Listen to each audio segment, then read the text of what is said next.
Hello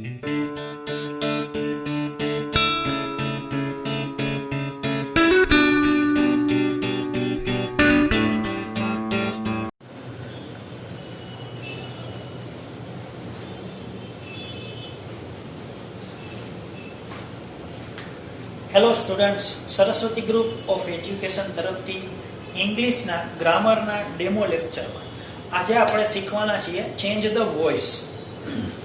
change the voice એટલે શું? એક્ટિવમાંથી passive અને પેસિવમાંથી એક્ટિવ તેમાં બદલવું, તેને ચેન્જ ધ વોઇસ કહેવાય.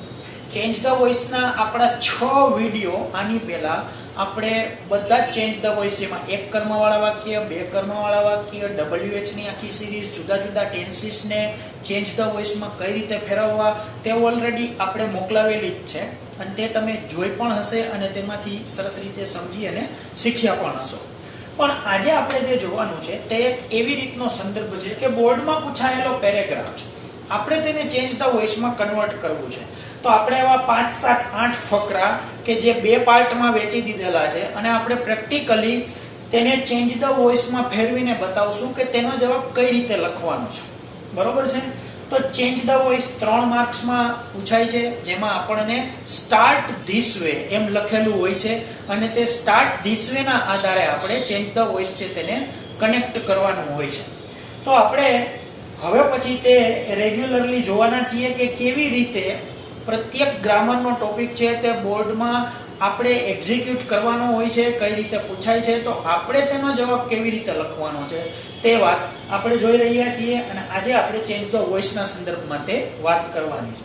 જો સી ડિફીટેડ હિમ, તો she defeated him, she won the first prize, we congratulated her, she thanked us.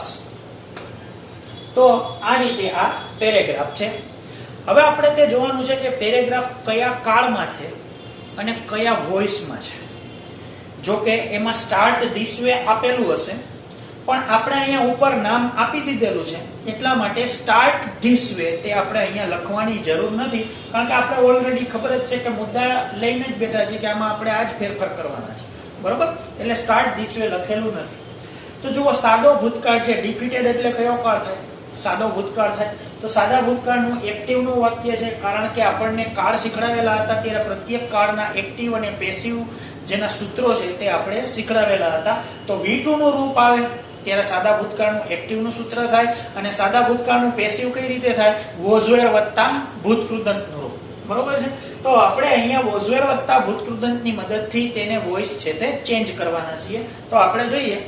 હવે આપણે બીજી વાત એ જોવાની છે કે બધું એક જ કાળમાં છે. યસ, જો આ ડિફીટેડ ભૂતકાળ, વોન ભૂતકાળ, કોંગ્રેચ્યુલેટેડ ભૂતકાળ અને થેન્ક્ડ ભૂતકાળ, એવું પણ બની શકે કે બધા અલગ અલગ કાળ હોય તો પણ પ્રશ્ન નથી. કાળ માત્ર કનેક્ટ કરતો જવાનું અને તેને એક્ઝિક્યુટ કરવાનું છે તેના સૂત્રને મૂકીને. તો આપણે જોઈએ, સી ડિફીટેડ હિમ, કર્તા અને કર્મ આપણને ઓળખાઈ ગયા છે, સી અને હિમ. તો હિમ છે તે આ બાજુ આવશે એટલે સૌથી પહેલા લખવાનું છે હી. ત્યારબાદ ડિફીટેડ નું V3 લખતા પહેલા મારે વોઝ વેર લખવું પડશે એટલે હી સાથે આવે છે વોઝ. તો અહીંયા લખવાનું છે હી વોઝ ડિફીટેડ.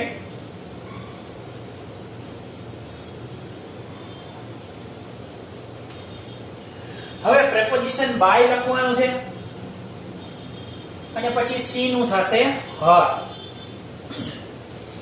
જ્યારે આપણે પેપરમાં લખીએ છીએ તો માત્ર ક્રિયાપદની નીચે લીટી કરીએ. બરોબર? અત્યારે તો મેં અહીંયા કર્તા અને કર્મના સ્થાન ફેર છે તેમાં હું તમને લીટી સમજાવું છું, પણ ખરેખર પેસિવનું મુખ્ય કાર્ય છે ક્રિયાપદનું કન્વર્ઝન. તો ક્રિયાપદનું કન્વર્ઝન આપણે કરીએ તેમાં નીચે લીટી કરી શકાય છે.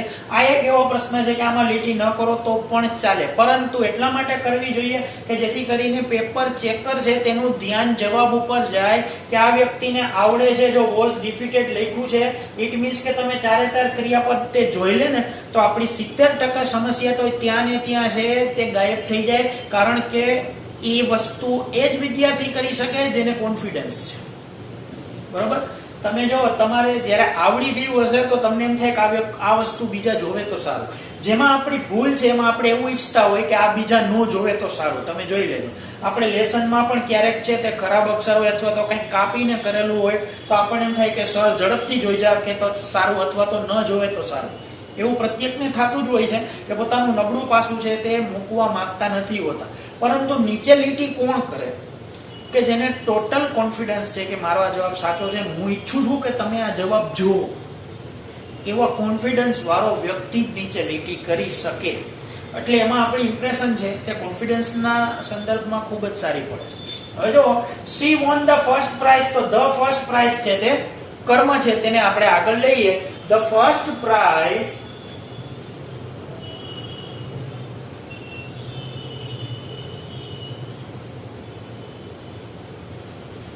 was won by her.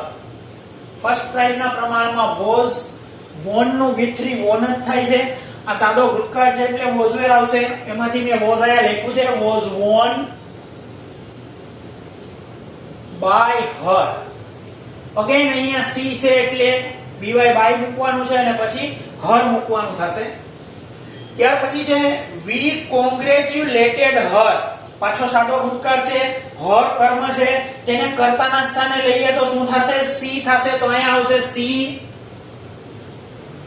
C ના પ્રમાણમાં was were માંથી મૂકવાનું છે એટલે was, સી was. V3 નું રૂપ છે congratulated. તો સી was congratulated. હવે અહીંયા વી છે તો પ્રેપોઝિશન બાય લખી અને વી નું શું થાય?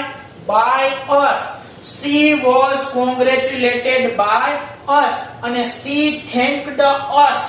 આ કર્તા છે, આ કર્મ છે, બંનેના સ્થાન ફેર થશે. thanked છે તેની એક્ટિવ માંથી પેસિવ માં લખતી વખતે was were વત્તા ભૂતકૃદંત નો ઉપયોગ કરશું. તો us છે તે કર્તાના સ્થાને આવશે એટલે તેનું થશે વી. તો અહીંયા આવશે વી. વી ના પ્રમાણમાં was were માંથી શું આવે? બહુવચન છે એટલે were. તો અહીંયા આવશે we were thanked. thanked પછી preposition by અને C નું થશે her. તો તમે જોશો તો જવાબ ગોઠવાઈ ગયો છે. He was defeated by her. The first prize was won by her. She was congratulated by us and we were thanked by her. Presentation નું બહુ મોટું મહત્વ છે તે પેપર રાઇટિંગમાં છે. જ્યારે પણ આપણે જવાબ લખીએ ત્યારે કેટલામો પ્રશ્ન લખીએ છીએ તેનું ટાઇટલ નાનકડું આપવું જોઈએ કે ચેન્જ ધ વોઇસ અથવા તો ચેન્જ ધ ટેક્સ્ટ ની અંદર ચેન્જ ધ વોઇસ. તો આ રીતના ટાઇટલ આપી આ નીચે લીટી કરેલી હોય જેથી કરીને જોનાર વ્યક્તિ છે જેને આપણે જે જોવા પેપર આપીએ છીએ અને આપણે માર્ક્સ જોઈ છીએ તો આપણે એટલી તો તકેદારી રાખવી પડે કે જે રજૂઆત છે તે ટુ ધ પોઈન્ટ અને સચોટ હોય. Neha plays carom with her friends. She doesn't cook food. She doesn't play football for the whole day. Do they play volleyball? આ રીતના બીજો પેરેગ્રાફ છે. તો આપણે બધા ક્રિયાપદ છે તે પહેલા આઈડેન્ટિફાઈ કરવા છે કે ક્રિયાપદ કયા કયા છે આમાં. તો આપણે જોઈ લઈએ કે plays carom with her friends in the morning. She doesn't cook food. She doesn't play football for the whole day. અને do they play volleyball? તો આપણને આમાં તે ખબર પડે છે કે ફરી પાછા એક જ કાળના બધા વાક્યો છે. જુદા જુદા કાળના હોય તો પણ કઈ પ્રશ્ન નથી, એમાં આપણે આગળ કહી દીધું છે ઉપર, એનાથી કાંઈ ફરક ન પડે. માત્ર તમે અહીંયા was were લખતા હો, વર્તમાન કાળ હોય તો is am are ભૂતકૃત હોય, ભવિષ્ય કાળ હોય તો shall be will be ભૂતકૃત હોય. It doesn't matter what the tense is. જો Neha place carrom with her friends કયો કાળ છે? સાદો વર્તમાન કાળ છે. તો ઇન ધ મોર્નિંગ પણ વાક્યમાં છે જ, બરોબર છે. હવે આપણે જોવાનું છે સાદા વર્તમાન કાળના પેસિવ નું સૂત્ર શું થાય. તો સાદા વર્તમાન કાળના પેસિવ નું સૂત્ર છે is am are વત્તા ભૂતકૃદંત નું રૂપ. તો is am are વત્તા ભૂતકૃદંત નું રૂપ મૂકતા પહેલા આપણે કર્મ આઈડેન્ટિફાઈ કરશું ને પછી લખશું. તો હવે આપણે જોઈએ કેરમ કર્મ છે તો સૌથી પહેલા કેરમ આગળ આવશે. કેરમ is, તો carom is played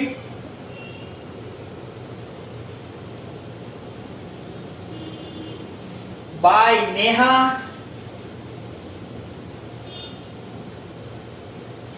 with her friends in the morning. હવે જો with her friends in the morning આપણે અહીંયા છેલ્લે લખી હતી, હમણાં હું તમને એના વિશે એક બીજી પણ વાત કરીશ.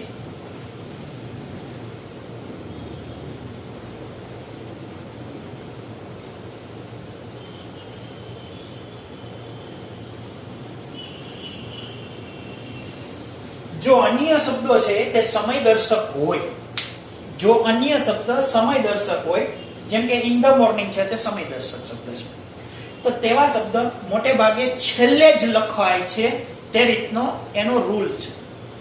સમજો સમય દર્શક શબ્દ નથી તો તે તમે બીવાય બાય ની પહેલા પણ લખી શકો, છેલ્લે પણ લખી શકો, એ ફ્લેક્સિબિલિટી છે. બરોબર છે? તો અહીંયા જો આમ પણ લખી શકાય કે carrom is played in the morning.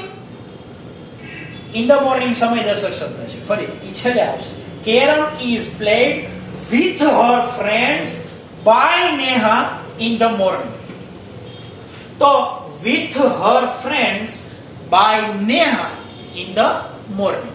તો એનો કહેવાનો મતલબ આપણો એમ છે કે તમે બાય નેહાની પહેલા with her friends છે તે લખી શકો છો, એટલા માટે કારણ કે તે સમય દર્શક શબ્દ નથી. તો યાદ રાખજો, બોર્ડમાં પણ આપણને જ્યારે અમસ્તો બી પ્રશ્ન થાય, ઘણા બધા વિદ્યાર્થીઓના મનમાં હશે કે સર આપણે લખ્યું તો આ બીવાય બાય નેહા છેલ્લે લખીએ તો ચાલે?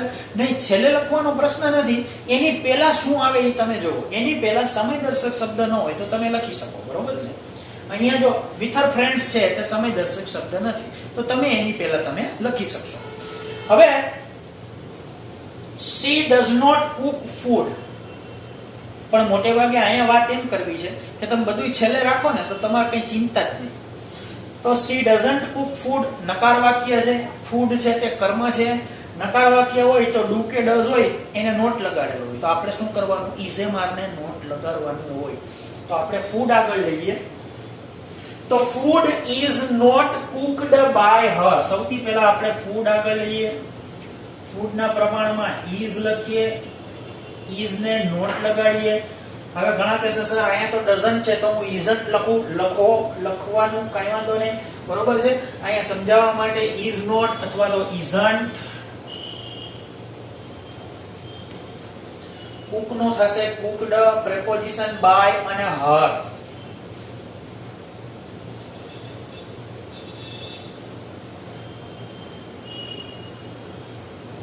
ત્યાર પછી she doesn't play football for the whole day. તો she doesn't play પાછું સાદા વર્તમાન કાળનું નકારનું વાક્ય છે, તો does ને નોટ લગાડેલો છે, તો ઓબ્વિયસલી આપણે ઇઝે માર ને પાછું નોટ લગાડશું. તો એમાં કર્મ છે ફૂટબોલ, તો ફૂટબોલ આગળ લઈએ. doesn't છે તો isn't લખીએ. isn't played by her for the whole day.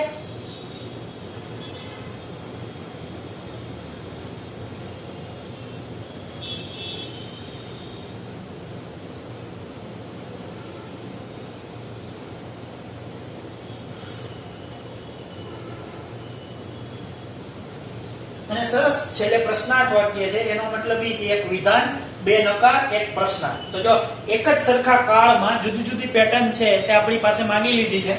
અને ડુ ધે પ્લે વોલીબોલ, તો ડુ કે ડઝ આગળ આવ્યો એટલે પાછો સાદો વર્તમાન કાળ છે. તો આપણે જ્યારે પેસિવના વિડિયો છે આની પહેલા જે શીખડાવેલા હતા પહેલી વાર થિયરીના, તો તેમાં એમ કહેલું હતું કે સહાયકારક ક્રિયાપદની નીચે હંમેશા સહાયકારક ક્રિયાપદ જ આવે. સમજો ડુ છે તો એની નીચે સહાયકારક આવે, ડીડ છે તો એની નીચે એનું સહાયકારક આવે. તો આનું સહાયકારક શું છે? ઇઝેમાર છે. તો આપણે ડુ ની નીચે ઇઝેમાર લખવાનું. તો આ ડુ છે એના પ્રમાણમાં સૌથી પહેલા ઇઝેમાર આવશે. પણ આપણે ઇઝ લખશું, એમ લખશું કે આર લખશું, તેનો આધાર કોના ઉપર છે? આ વોલીબોલ કર્મ ઉપર. તો આપણે એક વચન છે એટલે આપણે શું લખશું? ઇઝ. તો સૌથી પહેલા લખી રાખીએ ઇઝ. હવે કર્મ છે તે આપણે આગળ લઈ છીએ એટલે is volleyball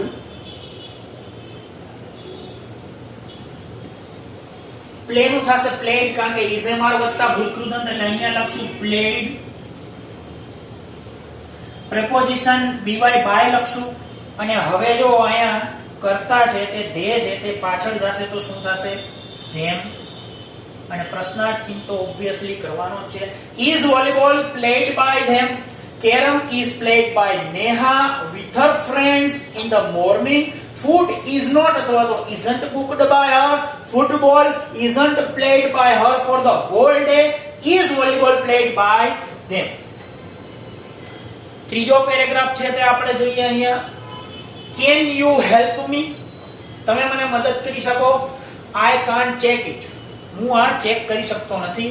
I should follow the rules. મારે નિયમો પાળવા જ જોઈએ. They will call me tomorrow. તેઓ મને આવતીકાલે બોલાવવાના છે.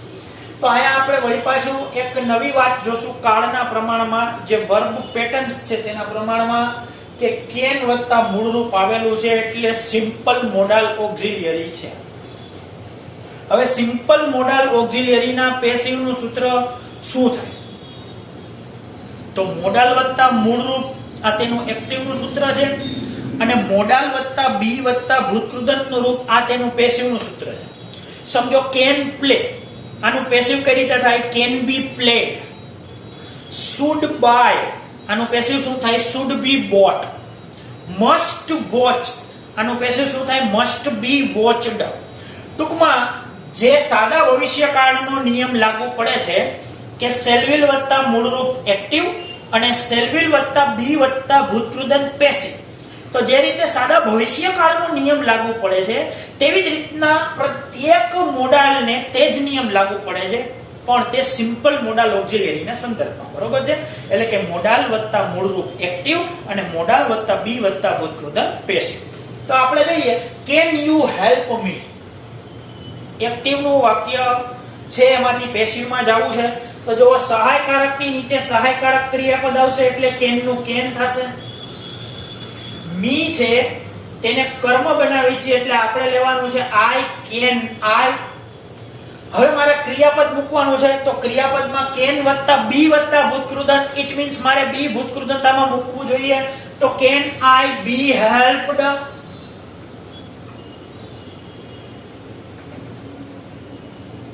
ફરીથી જો કેન ની નીચે કેન મૂકેલું છે, મી છે તેનું આઈ આગળ આવેલું છે, બી હેલ્પડ. હવે પ્રેપોઝિશન મૂકવાનું છે તો પ્રેપોઝિશન બાય. યુ પેલી બાજુ જશે તો યુ જ રહેશે. તો જવાબ પડી ગયો can I be helped by you. I can't check it. તો હવે ઈટ આગળ આવશે કારણ કે કર્મ છે એટલે ઈટ.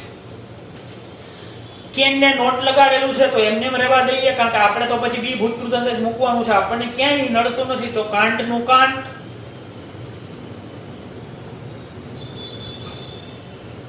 પછી બી સૂત્રના પ્રમાણમાં ભૂતકૃદંત એટલે checked. It can't be checked. મી પેલી બાજુ જશે એટલે બી બાય બાય લખવાનું છે બાય મી.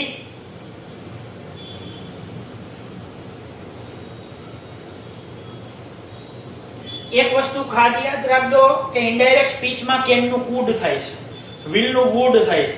એટલે અમુક છોકરા શું કરે છે કે પેસિવમાં પણ ભૂલાઈ જાય તો એ કેન નું કુડ કરી નાખે કે વિલ નું વુડ કરી નાખે તો તે માર્ક્સ આપણા જાશે. એટલે ખાસ ધ્યાન રાખજો કે તે ભડકું ન થઈ જવું જોઈએ ઇનડાયરેક્ટ પેસિવ નું. બરોબર?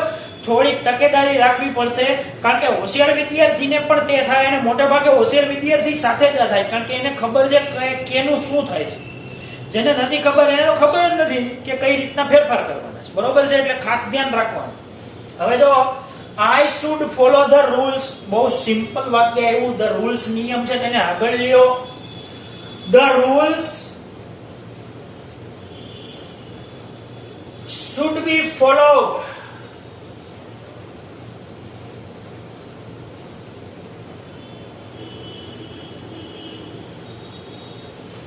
મોડાલ વત્તા બી વત્તા ભૂતકૃદંતનું રૂપ. The rules should be followed.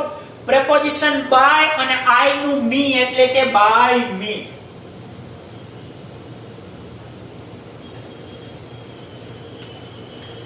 અને છેલ્લું વાક્ય છે they will call me tomorrow. એ તો સાદો ભવિષ્યકાળ છે. બરોબર છે?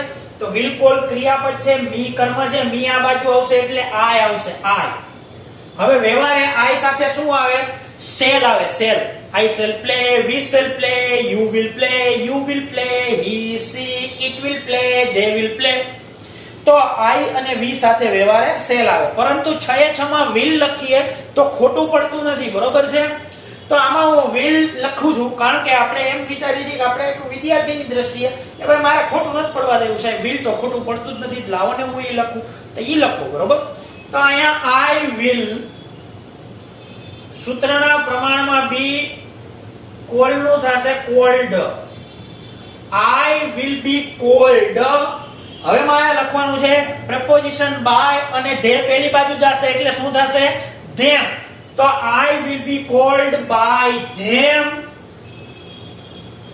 અને tomorrow નું tomorrow.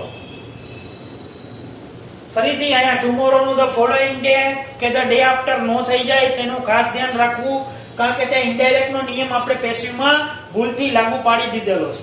આખે આખું જો can I be helped by you, it can't be checked by me, the rules should be followed by me, I will be called by them tomorrow. બરાબર? તો આ રીતના આપણે પેરેગ્રાફ 3 જોયેલા છે. જો ચોથો અને પાંચમો હું તમારી પાસે વાંચું છું કારણ કે આજે આપણે આ બે પેરેગ્રાફ છે તે હોમવર્કમાં દેવાના છે અને જ્યારે આપણે અગાઉથી જ છે તે ટાઈમિંગના સંદર્ભમાં નક્કી કરી લઈએ છીએ કે કેટલી સ્પેસ છે ને કેટલું હોમવર્ક છે તે આપણે મેનેજ કરવાના છે, એટલે એ ચિંતા કરતા નહીં. જુઓ, I have just found a coin, have you noticed it, she has already completed her work. કયો કાળ છે? હાલો કયો જોઈએ, વિચારો જોઈએ. પૂર્ણ વર્તમાન કાળ છે. પૂર્ણ વર્તમાન કાળના પેસિવનું સૂત્ર એ વિચારવાનું અને પેસિવ કરવાનું, બરોબર? તે જ રીતે what is he doing? He is singing a song. He often sings songs with his friends. Can he sing poems? તો આમાં તમે જોઈ શકશો કે અલગ અલગ છે, તે સેલા છે પણ કાળમાં ચેન્જ છે, તો તેનું આપણે પેસિવ કરશું. ફરીથી આપણે આની પહેલા પણ વાત કરેલી હતી, પહેલા બીજા ફકરામાં. કાળમાં ચેન્જ તે બહુ મોટી વાત નથી, એકદમ સરળ છે, માત્ર સૂત્ર છે તે ચેન્જ થાય. સમજો ઇઝેમાર વત્તા ભૂતકૃત દંત આવતું હોય તો કેન બી વત્તા ભૂતકૃત દંત આવે, વોઝ વેર વત્તા ભૂતકૃત દંત આવે. ઈ સિવાય બીજું થાય શું? જે પ્રેપોઝિશન બીવાય બાય આવે તે તો તે જ થાય છે. આઈ નું મી કરવાનું હોય તો કરવાનું જ છે, બરોબર છે? તો આની આપણે વિગતો જોઈ ગયા પછી એટલું કહી શકીએ, એકવાર પાકી બુક એટલે કે CW અને એકવાર રફ બુકમાં લખવાનું, અને આ બે પેરેગ્રાફ છે એના જવાબ જેવા આવડે એવા આપણે લખવાના છે. અને વોટ્સઅપમાં જે તમે લેસન મોકલો છો તે મોકલવાનું જ છે. આપણે શુક્રવારે આ પેરેગ્રાફ છે તે સોલ્વ કરાવશું, બરોબર? અને ત્યારે તમારે જોવાના છે કે કેવી રીતના જવાબો તમારા સાચા પડેલા છે, ક્યાં ભૂલ પડેલી છે, તો તેની આપણે સમીક્ષા કરશું. તો આટલે સુધી આપણે રાખીએ. હજી પણ આના પછી પેસિવનો ડેમો લેક્ચર છે તે આવશે. 2 ડેમો લેક્ચર પ્રત્યેકના આપણે ગોઠવેલા છે, તેથી આના પછી આપણે ફરી પાછો પેસિવનો જ છે તે ડેમો લેક્ચર બીજા જુદા ફકરાઓ સાથે જોઈશું. તો આટલે સુધી રાખીએ.